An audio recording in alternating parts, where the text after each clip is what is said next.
Elite Facts presents 8 insane medical treatments. 8. Lobotomy for epilepsy. So starting off this list is probably one of the more barbaric treatments, as opposed to something that's more of a medically strange treatment. Arguably one of the most controversial practices in history, lobotomies were used in the 1930s to separate the frontal lobe from the rest of the brain, and was allegedly used as a cure for schizophrenia and other mental disorders. So it was either suffer from schizophrenia or become almost brain dead like Jack Nicholson in One Flew Over the Cuckoo's Nest. It's been recorded that one psychiatrist famously performed this procedure using a hammer and an ice pick by ramming the pick through the back of the eye socket and wiggling it around to find the right part of the brain. Yeah, so if a lobotomy wasn't scary enough, there you go. It could be a whole lot worse. It wasn't until the 1950s that lobotomies were phased out in favor of drugs and medication, but it had still managed to cling to the coattails of the medical fringe, popping up now and then when you'd least expect it. Lobotomies were still performed in France through the late 1980s, and it was even right up until the mid-1990s when a U.S. psychiatrist was experimenting with burning dime-sized holes into patients' frontal lobes. Surprisingly enough, lobotomies are still performed, but they're just called lobectomies now, and they're used for extreme cases of epilepsy. 7. Hemiglossectomy. Okay, so if the last one wasn't barbaric enough for you, how about having your tongue cut off to cure a stutter? Yes, this was a common treatment in the 18th and 19th centuries, as doctors would often cut off half the stutterer's tongue. Hemiglossectomy is horrifyingly still used today, but as a treatment for oral cancer, so at least there's a good enough reason to use this medical practice. And now it's done under general anesthesia, which wasn't the case back in the day, and pain was only one problem. The treatment didn't work, and some patients bled to death. 6. Cloysters. Cloysters, also known as enemas, are thought to have been used since ancient times. They were particularly fashionable from the 17th through the 19th centuries and were commonly used by wealthy people to treat constipation, as well as a variety of other complaints for which they are useless. A typical cloyster might contain warm water mixed with salt, baking soda, or soap. It's also common for some doctors to add coffee, bran, herbs, honey, or chamomile to the mix. 5. Snake oil. Ever wonder where the term snake oil is derived from? It wasn't always just a euphemism for quack medical treatments or a way to describe a product built on false promises. For centuries, oil from the Chinese water snake was an actual treatment used in traditional Chinese medicine to relieve joint pain. In fact, it's still a common treatment that's used to this day. Snake oil was originally brought to the United States by Chinese laborers who worked on the Transcontinental Railroad. It was because of this back-breaking work that the laborers rubbed the oil on their aching joints. We know today that snakes are a rich source of eicosapentaenoic acid, or EPA, an omega-3 fatty acid that has anti-inflammatory properties. 4.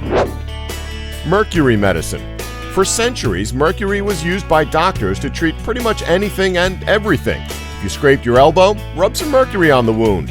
If you broke your ankle, rub some mercury on the swollen area. You pretty much get the idea. It was almost to the point that you were deemed unhealthy if you never used mercury to cure any ailments. Obviously, now it's common knowledge that mercury is ridiculously toxic and should never be used in any form of medical treatment. And symptoms of mercury poisoning include chest pains, heart and lung problems, coughing, tremors, violent muscle spasms, and so on and so forth. If there was a silver lining, however, mercury is known to help fight the spread of STDs and was used as a cure for syphilis. 3. Heroin for bad cough. Nowadays, coughs aren't really a big deal. If you have a bad cough, all you need to do is take some cough medicine or just tough it out until the illness passes by. However, in the late 19th century, people apparently took cough suppression way too seriously. So seriously, in fact, that back in those days a now illegal substance was used whenever dealing with a cough. We know Victorians were known for their high-class social etiquette, and coughing and wheezing probably wasn't acceptable when in social situations. But shooting up in the middle of a party probably wasn't the best answer.